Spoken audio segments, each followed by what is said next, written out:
ये बात तो हम सब जानते हैं कि अल्बर्ट आइंस्टाइन हिस्ट्री का सबसे बड़ा जीनियस था। इतना जीनियस कि वो अकेला ही हजारों साइंटिस्ट से ज़्यादा दिमाग लड़ा सकता था। जो चीज़ हम इंसान समझना तो दूर की बात है, सोच भी नहीं सकते, वो आइंस्टाइन ने सोची भी, समझी भी और उसको पूरी दुनिया के लिए आसान भी बना दिया। अल्बर्ट आइंस्टाइन एक फिजिसिस्ट थे जिन्होंने थ्योरी ऑफ रिलेटिविटी, E=mc² और फोटो इलेक्ट्रिक इफेक्ट के लॉ बनाकर पूरी दुनिया को हैरान और परेशान छोड़ दिया, और इसकी वजह से ही इनको नोबेल प्राइज से नवाजा गया। इनकी एक्स्ट्रा ऑर्डिनरी सोचने और समझने की सलाहियत देखकर लोग समझते थे कि आइंस्टाइन के पास एक स्पेशल ब्रेन है जो हम आम इंसानों से काफ़ी ज़्यादा मुख्तलिफ है। इस बात का खुद आइंस्टाइन को भी अंदाज़ा था, इसी वजह से वो नहीं चाहते थे कि मरने के बाद इनकी बॉडी की किसी भी हिस्से पर रिसर्च की जाए, बल्कि उन्होंने तो ये इंस्ट्रक्शन दे रखी थी कि मरने के बाद इनकी बॉडी को जलाकर राख कर दिया जाए। लेकिन फिर वही हुआ जो आइंस्टाइन को डर था। 18 अप्रैल 1955 को प्रिंसटन हॉस्पिटल में जब आइंस्टाइन का मृत्यु हुई तो ऑटोप्सी के लिए यानी मौत की वजह जानने के लिए डॉक्टर आया। उसने चुपके से आइंस्टाइन का ब्रेन निकाल लिया, क्योंकि उसको ये जानने की इच्छा थी कि दुनिया के सबसे बड़े जीनियस के ब्रेन में आखिर ऐसा है क्या। एलोन बॉय के वीडियो में एक बार फिर से खुशामदी। आइंस्टाइन के ब्रेन चुराने वाला डॉक्टर थॉमस हार्वी थे, जिनको अपने साथ होने वाले अंजाम से ज़्यादा इस स्पेशल ब्रेन को स्टडी करने में दिलचस्पी थी। कुछ दिनों के बाद जब प्रिंसटन हॉस्पिटल को डॉक्टर हार्वी के इस हरकत का पता चला तो उनको अपनी जॉब से हाथ धोना पड़ा। लेकिन डॉक्टर हार्वी आइंस्टाइन के बेटे हांस अल्बर्ट से जैसे तैसे करके ये परमिशन लेने में कामयाब हो गए कि वो इसके बाप के स्पेशल ब्रेन के अंदर छुपे राजों को पर्दा उठाकर उसको दुनिया के सामने लाना चाहते हैं।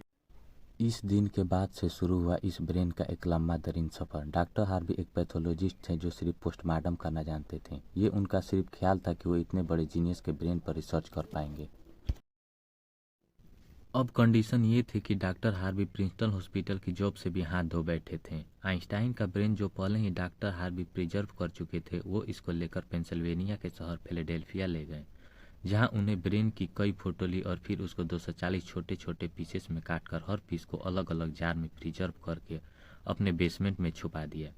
इसी मसले को लेकर डॉक्टर हार्वी की अपनी वाइफ के साथ कई बार झगड़ा होता रहता था, क्योंकि उनकी बीवी अक्सर ये धमकी देती थी कि वो इस ब्रेन को उठाकर कहीं फेंक देगी।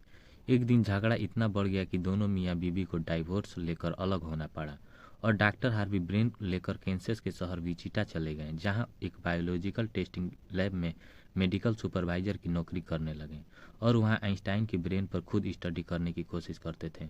इसके बाद कई बार अलग अलग जॉब छोड़कर अलग अलग शहरों में ब्रेन लेकर घूमते रहे।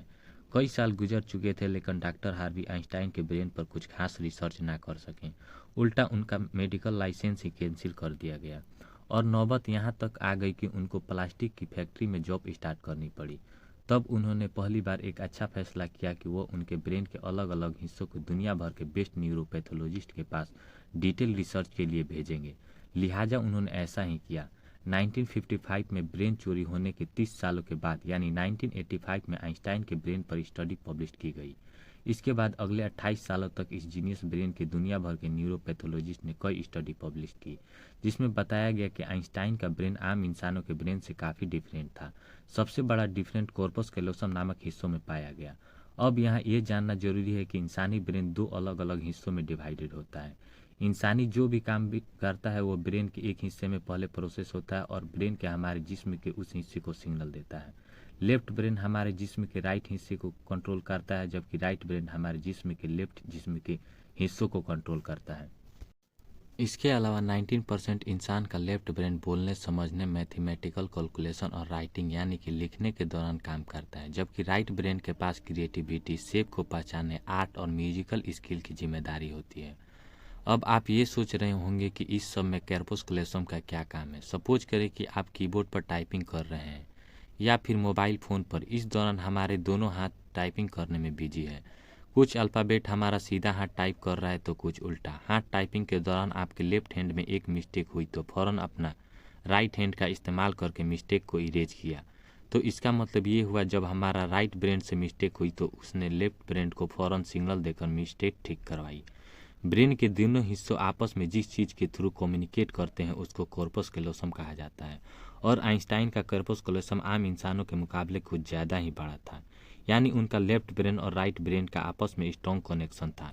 इसकी वजह से ही आइंस्टाइन एक ही वक्त में काफ़ी कॉम्प्लेक्स प्रॉब्लम और सिचुएशन को इमेजिन कर सकते थे। छोटी सी उम्र में ही वो इस यूनिवर्स के लॉस को एक छोटी सी इक्वेशन में बंद करना चाहते थे और उन्होंने अपनी ज़िंदगी का मकसद बना लिया था।